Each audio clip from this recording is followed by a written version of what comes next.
প্রথম যে বিষয়টা আমি আপনাদের দৃষ্টি আকর্ষণ করতে চাই যে আল্লাহ রাব্বুল আলামিন আপনাদেরকে এই সমাজের বোঝা হিসেবে সৃষ্টি করেন নাই।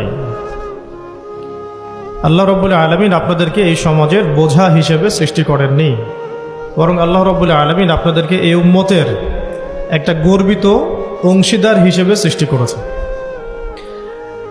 আদম আলাইহিস সালাম যখন জান্নাতে ছিলেন তখনও তার কাছে হৃদয়ের মধ্যে কিছুটা শূন্যতা অনুভব হয়েছে, যেটা আল্লাহ রাব্বুল আলামিন হাওয়া আলাইহিস সালামকে দিয়ে পূর্ণ করেছেন এবং তার বুকের পাঁজরের হাড় থেকেই তার স্ত্রীকে আল্লাহ পাক সৃষ্টি করেছেন।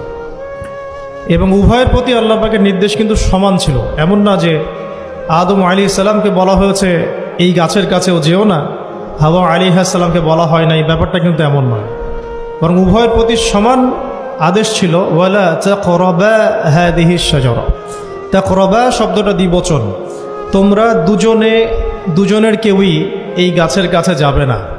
অর্থাৎ আল্লাহ পাকের যে আদেশগুলো আসমানি কিতাবের মাধ্যমে আমাদের কাছে এসেছে এগুলো নারী এবং পুরুষের জন্য সমান।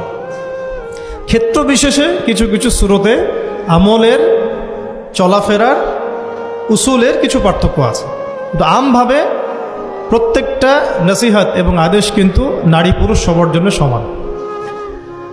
আমরা যদি চাই যে বাংলাদেশের মাটিতে দিন প্রতিষ্ঠা করতে, তাহলে শুধুমাত্র পুরুষদের ভূমিকা যথেষ্ট না, কোশ্চিনকালও যথেষ্ট না। কারণ প্রত্যেকটা পুরুষই কোনো না কোনো মায়ের সন্তান, কোনো স্ত্রীর স্বামী, কোনো বোনের ভাই অথবা কোনো মেয়ের বাবা। তাহলে যদি শুধু পুরুষবাচক শব্দে আমরা সমাজ সংস্কার করতে যাই, আমরা ব্যর্থ হব।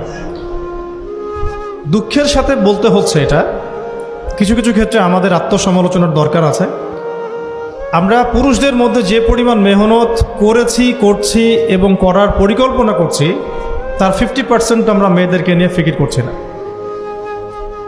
যে কোনো দিনই বোন যদি হেদায়েতপ্রাপ্ত হন আল্লাহর পক্ষ থেকে, তারপরে সে যে পড়াশোনা করবে, এই পড়াশোনা করার মতো উপযুক্ত প্রতিষ্ঠানও আমরা তাদেরকে দিতে পারি না। নিরাপত্তা, পর্দা এবং সহজলভ্যতা, যে সহজেই সে জ্ঞান শিখবে নিরাপত্তার সাথে, পর্দার সাথে, বাসার কাছাকাছি মাহরামদেরকে সাথে নিয়ে, এমন পরিবেশ কিন্তু হাজারে একটা মেয়েও পাচ্ছে বলে আমার মনে হয়। তো এই অবস্থা চলতে থাকলে আমরা ইসমাইল আলাইহিস সালামদেরকে জন্ম দিতে পারবো না।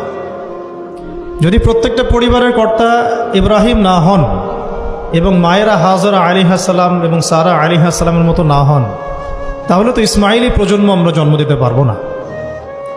সেক্ষেত্রে আমরা আল্লাহ পাকের জমিনে দিন প্রতিষ্ঠাও করতে পারবো না।